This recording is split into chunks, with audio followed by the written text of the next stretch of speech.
ഇന്ന് വായിച്ച കവിതയ്ക്ക് 14 വയസ്സ്. കവി കുരീപ്പുഴ ശ്രീകുമാറിന്റെ ഈ FB പോസ്റ്റിനും 14 വയസ്സ്. 5000-ഓളം കവിതകൾ ഈ കാലയളവിൽ കവി തന്റെ FB വാളിൽ പങ്കുവച്ചു. ഗൂഗിളിൽ സെർച്ച് ചെയ്ത് റൂട്ട് മാപ്പ് നോക്കി കുഞ്ഞൻ ഉറുമ്പിൻ്റെ പ്രയാണം, നെറ്റിത്തടം മുതൽ കീഴ്ത്താടി വരെ. അപ്പോൾ അയാൾ കിഴക്കൻ മലനിരകളുടെ നിമ്നോന്നതങ്ങളിലൂടെ ഓഫ് റോഡ് ജീപ്പ് ഓടിക്കുന്നതിൻ്റെ ഫേസ്ബുക്കിലെ കവിയുടെ കവിമൊഴി ഇങ്ങനെ: ഇന്ന് താൻ വായിച്ച കവിതയ്ക്ക് 14 വയസ്സ്. KP സീനയുടെ ചരിത്രം എന്ന കവിതയോടെയാണ് ആരംഭിച്ചത്. ഇതിനകം 4700-ലധികം കവിതകൾ നമ്മൾ വായിച്ചു. ഓരോ ദിവസവും പുതിയ തുരുത്തുകൾ കാണുന്ന പ്രതീതിയായിരുന്നു എനിക്ക്. മുമ്പേ പോയവരുടെ കവിതകൾ ചൊല്ലി അവതരിപ്പിക്കാൻ കഴിഞ്ഞത് ഗുരുത്വമായി അനുഭവപ്പെട്ടു.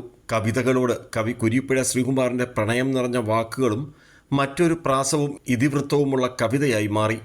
സാമൂഹ്യ മാധ്യമങ്ങൾ അത്രയധികം ഇല്ലാത്ത കാലത്ത് താൻ സമരഭൂമികളിലും വിവിധ തൊഴിലിടങ്ങളിലും കവിത ചൊല്ലി സ്വയം പ്രചാരകനായി. പക്ഷേ അക്കാലത്ത് അവസരം കിട്ടാത്തവരെ ഓർത്താണ് 14 വർഷം മുമ്പ് FB പേജിൽ സീനയുടെ കവിത എഴുതിക്കൊണ്ട് തുടങ്ങിയതെന്ന് കവി കുരീപ്പുഴ ശ്രീകുമാർ തൻ്റെ മനസ്സ് തുറന്നു. KP സീന എന്ന പേരുള്ള വടകരക്കാരിയായ ഒരു അധ്യാപിക അവരുടെ ആദ്യത്തെ പുസ്തകം പ്രസിദ്ധീകരിക്കാൻ വേണ്ടിയിട്ട് അതൊന്ന് നോക്കി തരുമോ എന്നുള്ള ആവശ്യമായി കുറേ കവിതകൾ എന്നെ ഏൽപ്പിച്ചു. അപ്പോൾ ഞാനത് വായിച്ചു നോക്കിയപ്പോൾ ഇത് ഞാൻ മാത്രം വായിച്ചാൽ പോരല്ലോ, ലോകത്ത് ഒരുപാട് പേര് അറിയേണ്ടുന്ന ഒരു പ്രമേയം ഇതിനകത്തുണ്ടല്ലോ, യുദ്ധവുമായിട്ട് ബന്ധപ്പെടുന്ന ഒരു കവിതയായിരുന്നു അത്. അപ്പോൾ അതുകൊണ്ട് ഞാൻ എന്ത് ചെയ്യുന്നു, ശില്പി എങ്ങനെ ഇത് ലോകത്തെ അറിയിക്കാൻ സാധിക്കുക? ഈ കവി അപ്രസിദ്ധയായിട്ടുള്ളൊരു കവിയായത് കാരണം മെയിൻ സ്ട്രീമിലുള്ള ആരും തന്നെ അത് പ്രസിദ്ധീകരിക്കില്ല. പിന്നെ എന്താണൊരു മാർഗം? ഇങ്ങനെയുള്ള വൈഷമ്യങ്ങളുണ്ടായ സമയത്ത് എൻ്റെ ചെറുപ്പകാലത്ത് ഇങ്ങനെയുള്ള വൈഷമ്യങ്ങൾ, തിരസ്കാരങ്ങൾ, ഇങ്ങനെയുള്ള പരിഗണനയില്ലായ്മ ഞാൻ അനുഭവിച്ചിട്ടുണ്ടല്ലോ. അങ്ങനെ അനുഭവിച്ചപ്പോൾ ഞാൻ ചെയ്തതെന്ന് പറയുന്നത് എല്ലാ ലൈബ്രറിയുടെ മുമ്പിലും, എല്ലാ സ്കൂളുകളിലും, എല്ലാ പാരലൽ കോളേജുകളിലും, കശുവണ്ടി ഫാക്ടറിയുടെ മുമ്പിലും, തൊഴിലിന് വേണ്ടി ചെറുപ്പക്കാർ നടന്ന സമരഭൂമിയിലും എല്ലാം പോയി കവിത നേരിട്ട് ചൊല്ലിക്കേൾപ്പിക്കുകയായിരുന്നു. ഞാൻ വിചാരിച്ചു ഈ കവിത ഫേസ്ബുക്കിൽ പോസ്റ്റ് ചെയ്യാം. അങ്ങനെ ഇന്ന് വായിച്ച കവിത എന്ന് പറഞ്ഞിട്ട് ഈ കവിത പോസ്റ്റ് ചെയ്യാം.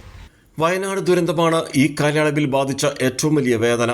വയനാട് ദുരന്തത്തെക്കുറിച്ച് തമിഴ് കവിയായ ഡോക്ടർ B മണിവണ്ണൻ കവിത എഴുതുകയും അത് ഡോക്ടർ TM രഘുറാം ഉടൻ തന്നെ മലയാളപ്പെടുത്തി നമ്മൾ വായിച്ചതും പ്രത്യേകം ഓർമ്മിക്കുന്നു.